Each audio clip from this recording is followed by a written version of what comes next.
La citronate de Seth Lloyd, c'est un ordinateur quantique. Voilà l'intérieur d'un ordinateur quantique. Cette machine bizarroïde a beau ne pas ressembler à un PC classique, elle parle pourtant le même langage. Un code binaire, une langue informatique faite de 0 et de 1, appelée bit. Le plus petit élément d'information est un bit.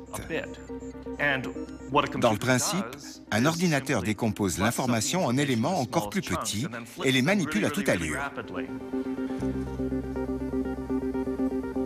Contrairement aux bits classiques, dont la valeur est soit 0, soit 1, les bits quantiques sont beaucoup plus souples.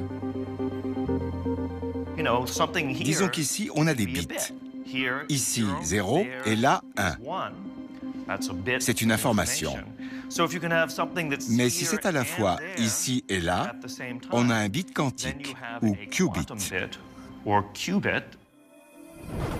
De même qu'un électron peut à la fois tourner dans le sens des aiguilles d'une montre et dans le sens inverse, un qubit peut prendre simultanément les valeurs de 0 et de 1, ce qui en fait un élément multitâche. Ça veut dire qu'on peut effectuer des calculs d'une complexité inimaginable.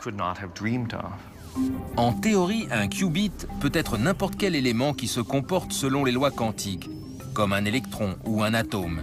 Ici, il s'agit de minuscules circuits supraconducteurs conçus grâce à la nanotechnologie et capables de fonctionner simultanément dans deux directions.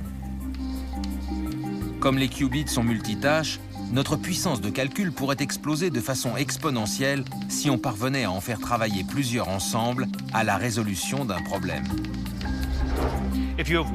Un qubit peut faire 2 choses à la fois. 2 qubits, 4 choses à la fois. Et 10 qubits, 1024 choses à la fois. Et 300 qubits pourraient effectuer simultanément plus de choses qu'il n'y a de particules élémentaires dans l'univers. Vous voulez avoir une idée de la puissance d'un ordinateur quantique? Imaginez que je sois perdu dans un labyrinthe végétal.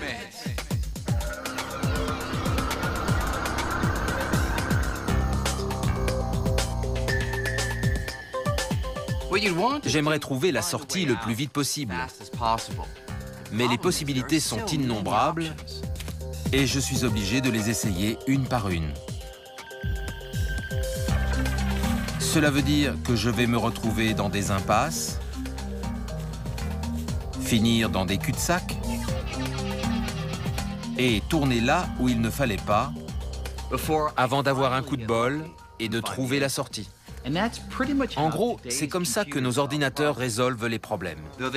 Même s'ils travaillent très vite, ils ne font qu'une seule chose à la fois, tout comme j'essaie les chemins les uns après les autres dans le labyrinthe. Mais si je pouvais tester toutes les possibilités simultanément, ce serait différent.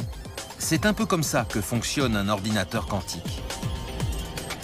Puisque les particules peuvent être à de nombreux endroits simultanément, la machine pourrait vérifier en même temps un nombre considérable de chemins ou de solutions et trouver la bonne en un clin d'œil. Bon, dans un labyrinthe, il y a un nombre limité de chemins à explorer, et même un ordinateur classique trouverait la sortie rapidement. Mais imaginez un problème qui comporte des millions ou des milliards de variables, comme prévoir la météo à long terme. On pourrait anticiper les catastrophes naturelles comme les séismes et les ouragans. Résoudre ce genre de problème aujourd'hui serait impossible, car il faudrait pour ça des machines d'une taille colossale.